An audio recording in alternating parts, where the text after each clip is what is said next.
वर्ष 1927 के पहले दिन यानी 1 जनवरी की शुरुआत दलित वर्गों द्वारा कोरेगांव युद्ध स्मारक पर आयोजित एक सभा से हुई। उस वर्ष दलित वर्ग के सभी ख्याति प्राप्त नेताओं ने इस सभा में भाग लिया। डॉक्टर भीमराव अंबेडकर ने सभा को संबोधित किया और बताया कि उनके समुदाय से सैकड़ों योद्धाओं ने गोरों ब्रिटिश के साथ मिलकर लड़ाई में भाग लिया था और वे जी जान से लड़े थे। परंतु लड़ाई के तुरंत बाद उन्हीं गोरों ने उनको असैनिक समुदाय की उपाधि देकर बदनाम कर दिया था, क्योंकि सवर्ण हिंदू उनसे अछूतों जैसा व्यवहार करते हैं और घोर घृणा करते हैं कि वे स्थायी जीविका के साधन न होने के कारण मजबूरीवश गोरों की सेना में भर्ती हुए।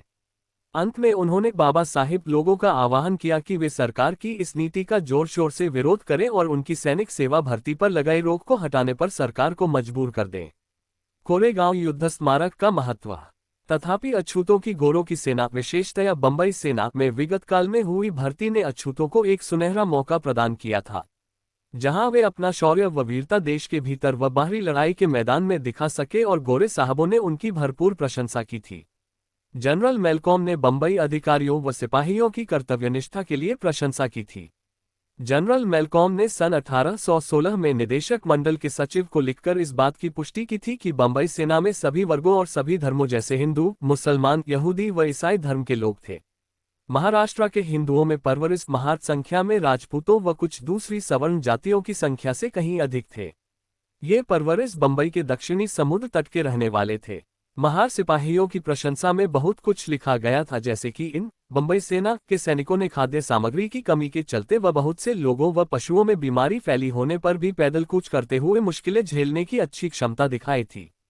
चाहे वे कूच करते या धावा बोलते, घिर जाते या कैदी बना लिए जाते, किलों में बारूद लगाते या व्यवहार कुशलता के तौर पर पीछे हटे हुए, वे हमेशा हर स्थिति में अपने अधिकारियों व सहकर्मियों के साथ अडिग रहे।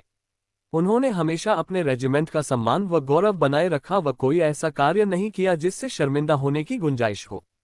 सन 1818 के नव वर्ष दिवस पर तो महार सैनिकों ने भीमा नदी के किनारे कोरेगांव युद्ध क्षेत्र में लड़ते हुए वह कर दिखाया जिसने उनके सम्मान में 4 चांद लगा दिए।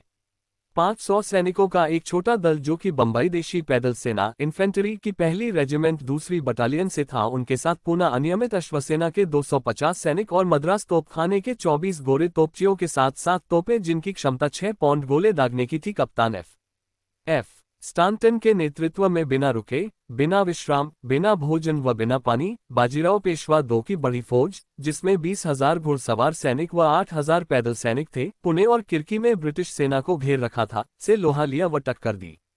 31 दिसंबर की शाम को सिरूर से कैप्टन स्टांटन की सैनिक टुकड़ी को पूना के सेनागढ़ की रक्षा हेतु भेजा गया था।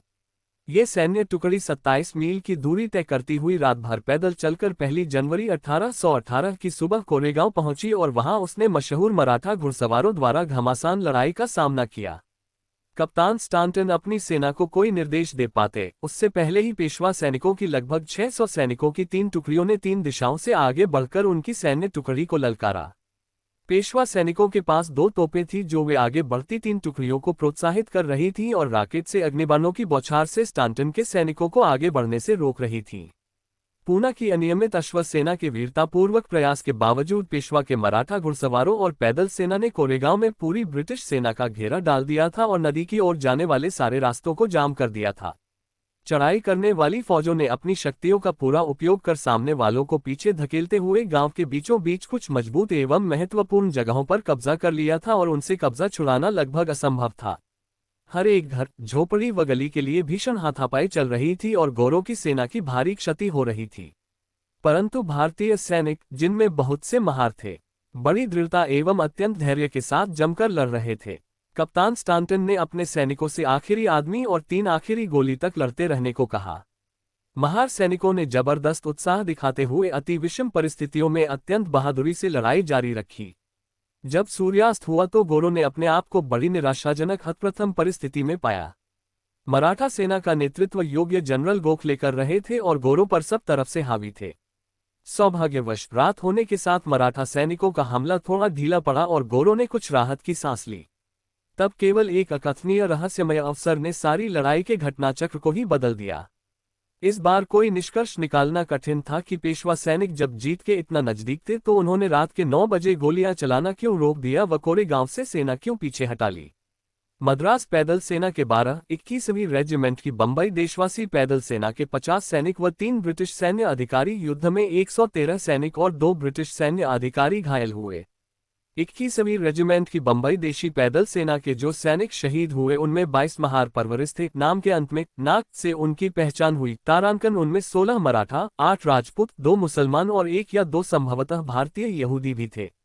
इस वीरतापूर्ण साहस, सहनशक्ति, मानसिक दृढ़ता, अनुशासित निर्भयता दर्शाने वाले सैनिकों के कृत्य ने महार सैनिकों के लिए एक अमर प्रसिद्धि अर्जित करा दी। एक दस्तावेजों में लिखित है कि ये कहना कठिन है कि इस सबसे किसकी ख्याति, कीर्ति और गौरव ज्यादा बड़ा, स्वयं भारतीय सैनिकों का या गोरे अधिकारियों का, जो अपने नेतृत्व व स्पष्ट आदेश से एक विश्वास व अडिग आदेश पालन की भावना और आश्चर्यजनक स्वामी भक्ति भारतीय सैनिकों में जगह पाए। भारतीय सैनिकों में बहुत से महार थे।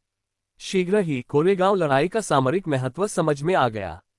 ये निर्णय लिया गया कि कोरेगांव के उस बिंदु पर जहां पहला गोला दागा गया था, वहां पर लगभग 32 वर्गफीट का चबूतरा बनाया जाए और उस पर 65 फीट ऊंचा एक स्मृति स्तंभ खड़ा किया जाए। 3 इस स्तंभ की नींव का शिलान्यास 26 मार्च 1821 को हुआ था। ये स्तंभ सैनिकों के शौर्यपूर्ण वीरता के कार्य के स्मृति चिन्ह के रूप में किया गया था। बहादुर सैनिकों के कृत्य को चिरस्थायी बनाने के लिए यह निर्णय लिया गया था कि शहीद और घायल हुए सैनिकों के नाम स्तंभ पर खुदवा दिए जाएंगे, क्योंकि यह उन सैनिकों की वीरता व कर्तव्यपरायणता ही थी जिससे उस दिन फौज की कीर्ति और गौरव बढ़ा। एक विशेष पदक भी 1851 में जारी किया गया, जिस पर भारतीय सेना को व पदक के मुखड़ों पर किरकी व कोरेगांव भी छापे गए। उसके बाद भी महार बंबई सेना की कमुक व कार्यवाहियों में भाग लेकर संदेह से परे साहस और अधिक कर्तव्यनिष्ठ का परिचय देते रहे। उन्होंने लड़ाइयां लड़ते हुए काठियावाड़ 1826, मुल्तान व गुजरात 1849 और कंधार 1880 में वीरता, शौर्य व साहस का प्रदर्शन कर ख्याति प्राप्त की। बंबई सेना ने अफगान युद्ध प्रथम व द्वितीय, मियानी की लड़ाई 1843, फारस की लड़ाई 1856-57 4 में भाग लिया। बंबई सेना के सैनिक चीन 1860, अदन 1865 और अबिसिनिया 1867 में गए। मगदाला के जनरल सर चार्ल्स नेपियर, जिनके नेतृत्व में बंबई सेना लड़ी थी, कभी भी बंबई देशी पैदल सेना की 25वीं टुकड़ी का महत्वपूर्ण योगदान भुला न पाए, क्योंकि बंबई सैनिकों की बदौलत उन्होंने सिंध पर विजय पाई थी। जनरल कहा करते थे, मैं बंबई सेना को सबसे अधिक प्रेम करता हूं। मेरे जहन में जब जब बंबई सेना के सिपाही का विचार आता है, मैं उनकी प्रशंसा किए बगैर नहीं रह पाता। बंबई सेना के महार सिपाही नजदीक भी व दूर सब जगह जाते थे और लड़ाई के मैदानों में अपने शौर्य की अमिट छाप छोड़ जाते थे। द्वितीय अफगान युद्ध 1878-1895 में एक महार सैनिक ने एक बार फिर अपने अतिविशिष्ट वीरता, शूरता, निडरता, निर्भीकता के गुणों के प्रदर्शन से कोरेगांव में महार सैनिकों के कृत्य की याद ताज़ा करा दी। सिपाही सोमनाथ टिन्नाक की उच्च श्रेणी की वीरता, साहस व शौर्य की गाथा मुंबई में वॉडवी मार्ग पर लगे एक शिलाखंड पर दर्ज है। पढ़िए। इस मार्ग का नामकरण मेजर सिडनी जेम्स बॉडबी के नाम पर रखा गया, जो कि इलाही बख्श व सोमनाथ टिन्नाक सभी 19वीं बंबई पैदल सेना के 16 अप्रैल 1880 को अफगानिस्तान में डेब्राई चौकी का बचाव करते हुए शहीद हुए। उन्हें सूचित किया गया था कि दुश्मन कभी भी हमला कर सकता है, इसलिए चौकी खाली करने में भलाई है। उन तीनों ने चौकी छोड़ने से इनकार कर दिया व लगातार 3 घंटे तक बड़ी वीरता से दुश्मन के लगभग 300 सैनिकों को जबरदस्त टक्कर दी और उनमें से बहुतों को मौत के घाट उतारा। अंततः जब उनकी बारूद खत्म हो गई तो वे दौड़कर लड़ते हुए दुश्मनों के बीच घुस गए और लड़ते लड़ते वीरगति को प्राप्त हुए।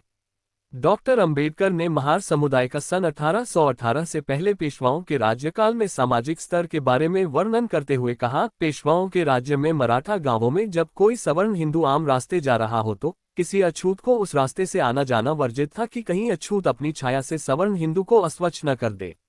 अछूत को अपनी कलाई या अपने गले में काला धागा पहनना होता था ताकि अछूत की पहचान हो सके और सवर्ण हिंदू गलती से भी अछूत को छूकर अस्वच्छ न हो।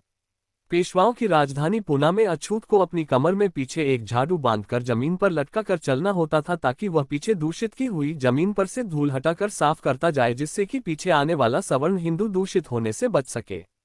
पूना में अछूत को अपनी गर्दन से एक मिट्टी का बर्तन, हंडी या रस्सी बांधकर लटकाना होता था, जिसमें वह अछूत थूकता था ताकि कोई सवर्ण हिंदू अनजाने में भी जमीन पर पड़े थूक पर पैर डालकर दूषित न हो।